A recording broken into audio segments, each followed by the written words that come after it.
धर्मो रक्षति रक्षिता। वो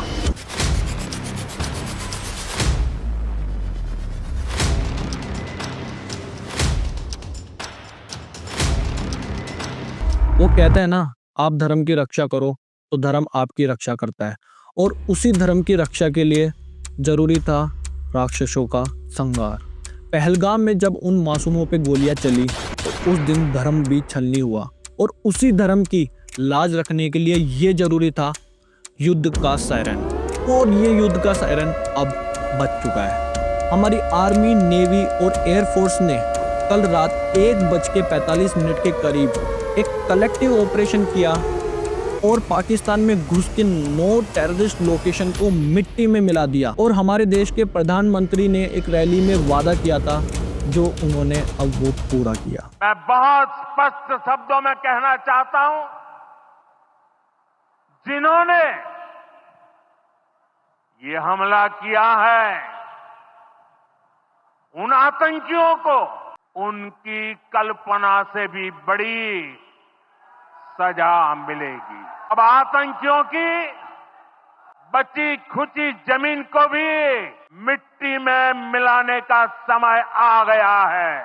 और इस ऑपरेशन का नाम रखा ऑपरेशन सिंदूर।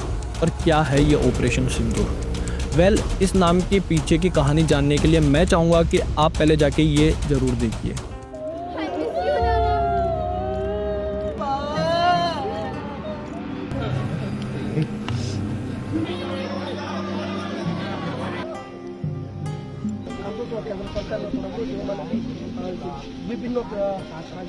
तो देखा आपने, ये चीखे, ये आंसू, ये कांपती हुई आवाज, ये उन लोगों की है जिन्होंने पहलगाम हमले में किसी अपने को खोया।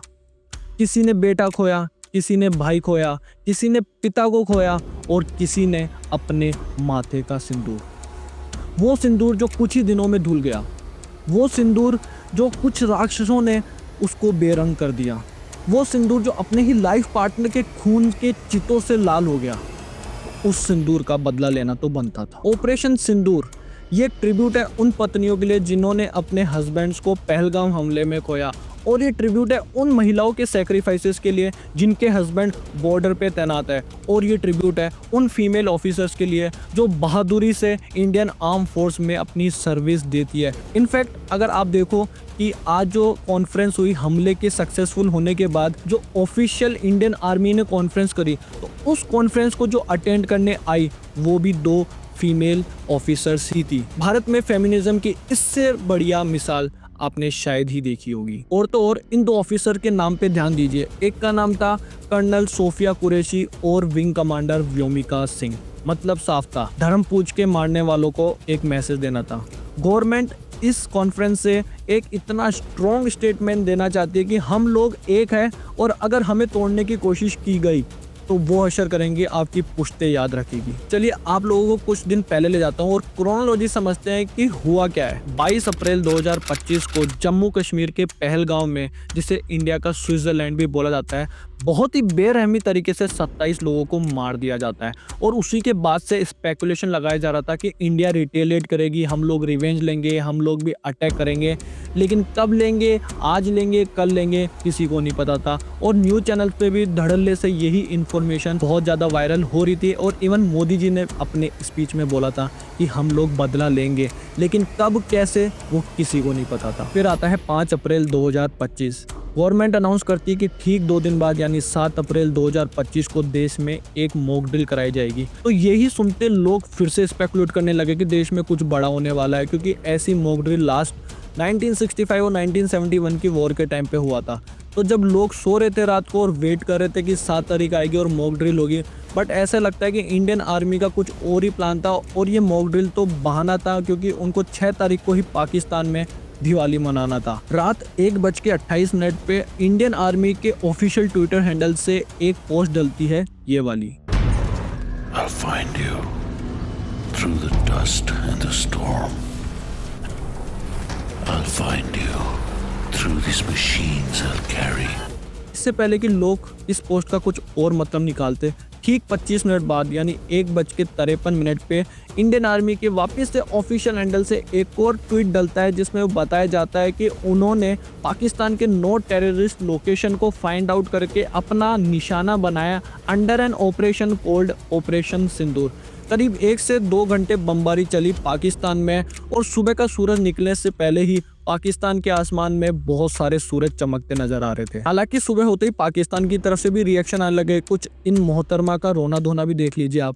आपके मासूम जो शहीद हो रहे हैं उनसे अल्लाह की मुलाकात होगी, दुनिया में उन पर क्या बीती इस पर भी बात होगी। खुदारा अपने मासूमों को तलकीन कीजिएगा कि वो अल्लाह से हमारी शिकायत ना करे। मतलब आपने देखा आंखों में आंसू का कोई नामो निशान भी नहीं है, लेकिन पूरा ड्रामा करना है क्योंकि इन लोगों को यही आता है। और पाकिस्तान ने हमेशा की जैसे वापस से फेक न्यूज़ फैलाना चालू कर दिया कि पुरानी एक मिग एयरक्राफ्ट की फ़ोटो दिखा के इंडिया की और बोल रहे हैं कि हमने राफेल को मार गिराया है, जबकि ऐसा कुछ भी नहीं है। और आज सुबह ही पाकिस्तान के गवर्नमेंट ऑफिशियल्स आके ये न्यूज़ देते हैं कि इंडिया ने हमारे सिविलियंस को टारगेट बनाया और निर्दोष लोगों को मारा है। अब इसमें कितना सच है कितना झूठ वो तो समय ही बताएगा, लेकिन मैं आप लोगों से रिक्वेस्ट करना चाहता हूँ कि पाकिस्तान की तरफ से जो भी इंफॉर्मेशन आ रही है उस पर आप बिल्कुल भी विश्वास नहीं करना और उसको फॉरवर्ड भी मत करना। आप हमारी इंडियन गवर्नमेंट पर विश्वास रखिए, आप हमारी इंडियन आर्मी पर विश्वास रखिए और उनके जो ऑफिशियल हैंडल से ट्वीट होते हैं या जो भी पोस्ट आती है आप उन पे फुली ट्रस्ट करिए। अब ऑब्वियस है कि वॉर की स्पेकुलेशन और भी तेज़ी से बढ़ जाएगी और आने वाले दिनों में क्या होगा क्या नहीं होगा ये तो कोई गारंटी से नहीं बता सकता, लेकिन हाँ ये बता सकते हैं कि हम वॉर के थोड़े करीब है।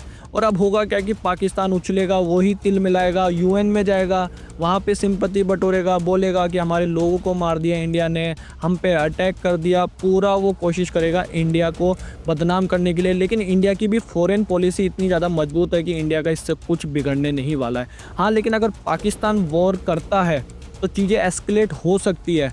और मैं जितना जानता हूँ कि हाँ भाई पाकिस्तान अगर वॉर करेगा तो शायद चाइना उसमें पूरा सपोर्ट करेगा, चाहे वो पैसेस दे के हो, चाहे वो वॉर के लिए इक्विपमेंट्स दे के, लेकिन वो करेगा ज़रूर। और अब हमारे सामने फिर 2 दुश्मन होंगे जिनसे हमको मिलकर लड़ना होगा। तो देखते हैं वो तो आगे क्या होगा क्या नहीं होगा वो तो समय ही बताएगा and we will have to wait and watch. तो यार हमारा पॉडकास्ट चैनल है, लेकिन इन टाइम ऑफ इमरजेंसी कि हमारा भी कुछ फ़र्ज़ बनता है कि हम भी हमारे देश के लिए कुछ बोले और आप लोगों के लिए रियल इन्फॉर्मेशन लेके आए। और सच बताऊं तो यार ये एक पर्सनल अचीवमेंट फील होता है जो इंडियन आर्मी ने आज हमारे देश के लिए किया है and as an proud Indian बहुत ही ज़्यादा अच्छा फील हो रहा है। एंड आप लोगों को कैसा फील हो रहा है, आप लोगों के क्या ओपिनियंस है यार कमेंट में ज़रूर से बताना। और हमारी इंडियन आर्मी के लिए आप यार एक जय हिंद जय भारत बोल सकते हो हमारे कमेंट में। और आओ यार डिस्कस करते हैं, बातचीत करते हैं कमेंट में। और प्लीज़ वीडियो को लाइक करना और ज़्यादा से ज़्यादा लोगों को शेयर करो जिससे रियल इन्फॉर्मेशन फैले और मिस इन्फॉर्मेशन नहीं फैले। लोग ज़्यादा से ज़्यादा इस ऑपरेशन सिंदूर के बारे में जाने, हमारे इंडियन आर्मी के अचीवमेंट के बारे में जाने, हमारे मोदी जी गवर्नमेंट के बारे में जाने। और till then subscribe to Nikhil pod show.